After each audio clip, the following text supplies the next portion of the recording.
Hello friends, welcome to my channel. Friends, आज की कहानी है अ ट्रूली ब्यूटीफुल माइंड।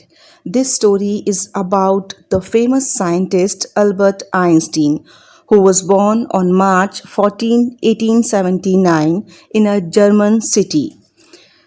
उस अल्बर्ट आइंस्टाइन एक बहुत मशहूर वैज्ञानिक हैं जिनका नाम हर एक बच्चे ने ज़रूर सुना होगा और अधिकतर बच्चे उनके बारे में जानते भी हैं।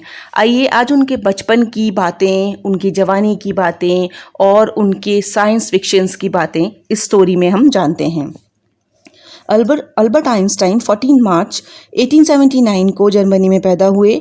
जब वो पैदा हुए छोटे से थे तब उनकी मदर को उनमें कोई भी महान होने वाले लक्षण दिखाई नहीं पड़ते थे। उनको ऐसा नहीं लगता था कि वो कोई एक्स्ट्रा ऑर्डिनरी बच्चे हैं। जब उन्होंने बोलना शुरू किया तो वो हर चीज़ को 2 बार बोलते थे। वैसे उन्होंने बोलना ही बहुत देर से शुरू किया था, लेकिन हर चीज़ को 2 बार बोलते थे। उनकी माँ को बचपन में ऐसा लगता था कि शायद वो एक फ्रीक हैं, एक सनकी हैं। और जब एक ही चीज़ को दोबारा दोबारा वो बोलते थे तो बाकी बच्चों को वो बहुत उबाऊ, बहुत ही अजीब सा लगता था और वो उससे फेड अप हो जाते थे। इसलिए जब वो छोटे थे तो अधिकतर समय उनका अपने आप के साथ अकेले खेलते ही बीता। यानी उनके बचपन में उनके बहुत ज़्यादा फ्रेंड्स नहीं बने। उन्हें मशीनों से बने हुए खिलौनों से, यानी जो मैकेनिकल टॉयज़ होते हैं, उनसे बहुत प्यार था। और अपनी नई जन्मी बहन माज़ा को जब उन्होंने देखा, यानी जब वो न्यू बॉर्न बेबी थी, तो उसको देख करके उन्हें ऐसा लगा कि ये भी कोई मैकेनिकल टॉय है। तो उन्होंने ये सवाल किया कि इसके पहिए कहाँ हैं। आइंस्टीन ने 6 वर्ष की उम्र में दूसरे बच्चों के साथ खेलना शुरू किया, लेकिन अधिकतर वो ज़्यादातर समय अपने साथ अकेले ही बिताना पसंद करते थे। बाद में उन्होंने वायलिन बजाने का काम शुरू किया। उनको वायलिन बजाना सीखना शुरू किया। उनको अच्छा लगता था वायलिन बजाना और धीरे धीरे वो एक प्रतिभावान, एक टैलेंटेड वायलिन बजाने वाले बन गए। जब वो बहुत छोटे थे तो उनके एक हेडमास्टर ने उनके फादर से कहा था कि आइंस्टीन अपनी लाइफ में कभी भी किसी भी चीज़ में सक्सेसफुल नहीं हो सकता, बिकॉज़ उसको नॉलेज बहुत कम है या हर चीज़ को वो बहुत देर से सीखता है। But in fact Einstein was not a bad people. वो एक बुरे विद्यार्थी नहीं थे। उन्होंने म्यूनिख के एक हाई स्कूल में एडमिशन लिया और हर विषय में, हर सब्जेक्ट के अंदर गुड मार्क्स लाने के लिए वो अपने टीचर्स से लड़ते थे। एक मार्क्स के लिए वो अपने टीचर से लड़ते थे, अपनी कमियां पूछने की कोशिश करते थे। उसे स्कूलों का संगठित अनुशासन, यानी जिसे कहना चाहिए डिसिप्लिन और ऑर्डर, जो स्कूल्स में होता है, जिनको फॉलो करना हर स्टूडेंट को के लिए ज़रूरी होता है, वो डिसिप्लिन, वो ऑर्डर, उन्हें स्कूल्स का इतना स्ट्रिक्ट ऑर्डर पसंद नहीं आता था। और इसीलिए उन्होंने 15 ईयर्स की एज में, यानी 15 साल की आयु में हमेशा के लिए म्यूनिख का स्कूल छोड़ दिया। और 1 साल पहले उसके माँ बाप मिलान चले गए थे और उनको अपने रिश्तेदार के पास छोड़ गए थे ताकि आइंस्टीन अपनी पढ़ाई लिखाई जारी रख सकें। लेकिन जब उन्होंने स्कूल छोड़ दिया तो उन्होंने अपने माता पिता के साथ डिस्कस किया कि वो स्विट्ज़रलैंड के एक स्कूल में जाना चाहते हैं, वहाँ पे एडमिशन लेना चाहते हैं। आइंस्टीन गणित में, यानी मैथ्स में बहुत ही ज़्यादा होशियार थे। He was highly gifted. उनकी भौतिकी में भी काफ़ी इंटरेस्ट था उनको। अब उन्होंने म्यूनिख में एक जो यूनिवर्सिटी थी उसमें पढ़ने का जब निश्चय किया तो वहाँ पे उनकी मुलाकात एक उनकी जो फेलो स्टूडेंट थी उससे उनको जब मुलाकात हुई तो उनमें बहुत इंटरेस्ट उन्होंने दिखाया। उनको बहुत अच्छा लगा और उस लड़की का नाम था मिलेवा मैरिक। एक अच्छी सहपाठी थी और उनकी नज़र में वह एक चतुर प्राणी थे। वह सर्बिया की रहने वाली थी और ज्यूरिख यूनिवर्सिटी में, यूरोप के गिने चुने विश्वविद्यालयों में से, यूनिवर्सिटीज़ में से ज्यूरिख का वो एक यूनिवर्सिटी थी जो बहुत ज़्यादा फेमस थी, जहाँ स्पेशली एक वही यूनिवर्सिटी थी जहाँ पे लड़कियों को भी डिग्री दी जाती थी, यानी लड़कियों के लिए भी ग्रेजुएशन कोर्सेज थे। और कुछ समय साथ रहने के बाद जब उन लोगों की सोच आपस में मिलने लगी तो वो दोनों एक दूसरे को पसंद करने लगे। They fell in love.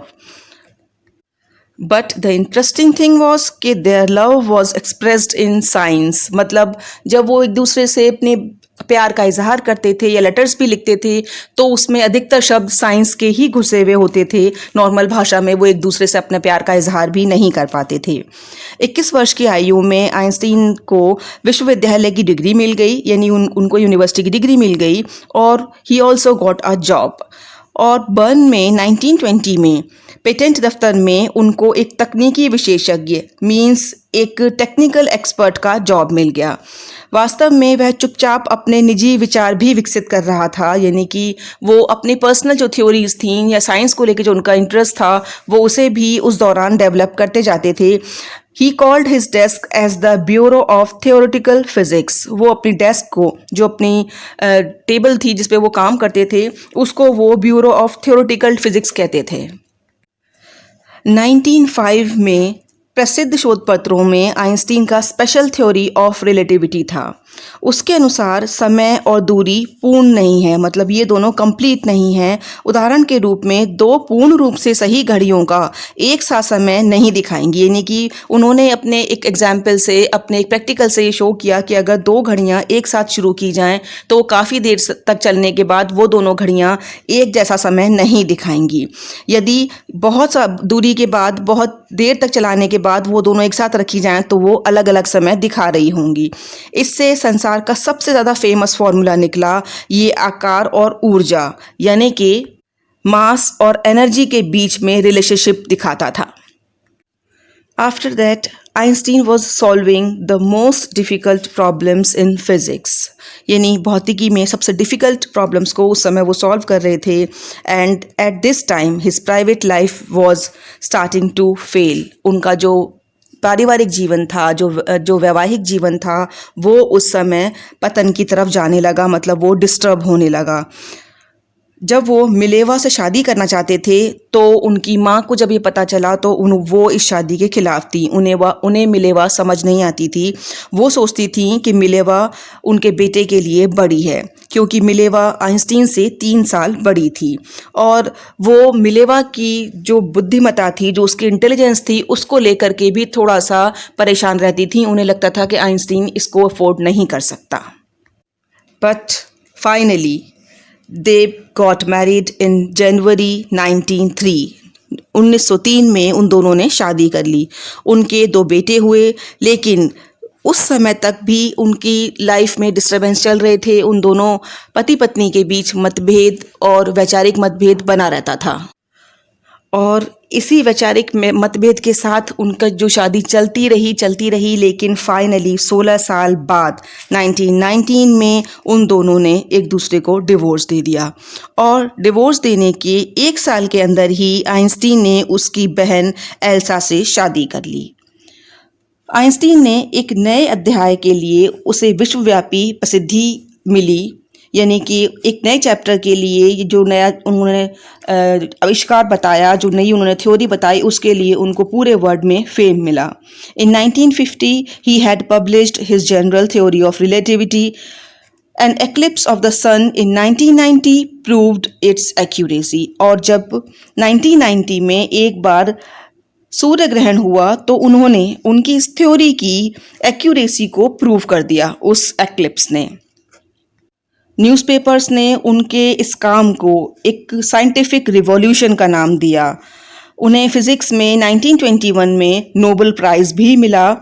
उसके पश्चात सारे संसार में, सारे वर्ल्ड में उनको invitations from all over the world he got honours and prizes all over the world. 1933 में जर्मनी में नाज़ी सत्ता में आए। आइंस्टीन अमेरिका चला गया। 5 साल बाद बर्लिन में नाजियों द्वारा नाभिकीय विखंडन, यानी कि न्यूक्लियर फिशन की खोज हुई। इससे अमेरिका जो है वो वहाँ पे जो फिजिसिस्ट थे, जो अमेरिकन फिजिसिस्ट थे, उन्होंने इस चीज़ से बहुत डिस्टर्बेंस फील किया। वो इस चीज़ को लेके बहुत परेशान हुए, क्योंकि उनको लगता था कि नाजी एक एटम बम बनाएंगे और इसका प्रयोग करेंगे। आइंस्टीन ने अमेरिकी राष्ट्रपति फ्रैंकलिन डी रूजवेल्ट को 2 अगस्त 1939 को एक पत्र लिखा। इसमें उन्होंने उनको चेतावनी दी कि इस प्रकार का अकेला बम सारे भाग को, एक लंबे चौड़े हिस्से को ख़त्म कर सकता है, नष्ट कर सकता है। और उनके इस लेटर का एक पॉजिटिव रिजल्ट भी निकला। अमेरिकियों ने चुपचाप से एक एटम बम बना लिया और उन्होंने इसे 1945 में हिरोशिमा और नागासाकी पर गिरा दिया। आइंस्टीन इस विनाश से बहुत ज़्यादा विचलित हो गए। इस बार उन्होंने संयुक्त राष्ट्र को एक खुला पत्र लिखा। इसमें उन्होंने संसार की एक सरकार बनाने का सुझाव दिया। उन्होंने ये सजेशन दिया कि पूरी वर्ल्ड की एक जो है गवर्नमेंट वो बननी चाहिए। परंतु इस बार इनके लेटर का कोई फ़र्क नहीं पड़ा। अगले दशक में आइंस्टीन राजनीति में शामिल हो गए। वो अस्त्र शस्त्र और एकत्रीकरण यानी कि हथियारों को बनाने और उसको इकट्ठा करने को, इस प्रक्रिया को ख़त्म कर देना चाहते थे। उन्होंने शांति और प्रजातंत्र के लिए यानी डेमोक्रेसी के लिए बहुत काम किया। 1955 में 76 की एज में आइंस्टीन की डेथ हो गई। उनका एक दिव्य दर्शन यानी कि उनका जो एक विज़न था वो पूरे वर्ल्ड के लिए काम का साबित हुआ और पूरे वर्ल्ड ने उन्हें वर्ल्ड सिटीजन की उपाधि दी, यानी कि सारी दुनिया ने उनको वर्ल्ड सिटीजन के तौर पे स्वीकार किया। ये एक साइंटिस्ट के लिए, एक व्यक्ति के लिए बहुत बड़ा सम्मान था। और आइंस्टीन की प्रतिभा से हम सभी परिचित हैं, हम जानते हैं कि वो कितने महान वैज्ञानिक थे। लेकिन ये कहानी हमें ये भी बताती है कि हर इंसान के पीछे परेशानियां जुड़ी होती हैं और उन्हीं प्रॉब्लम्स को फेस करके उनसे ओवरकम कर पाते हैं, तभी हम एक अच्छे व्यक्ति या एक प्रसिद्ध व्यक्ति के रूप में दुनिया के सामने आते हैं। आई होप आपको ये स्टोरी बहुत पसंद आई होगी। प्लीज़ मेरी स्टोरी को आगे लाइक और शेयर ज़रूर कीजिएगा।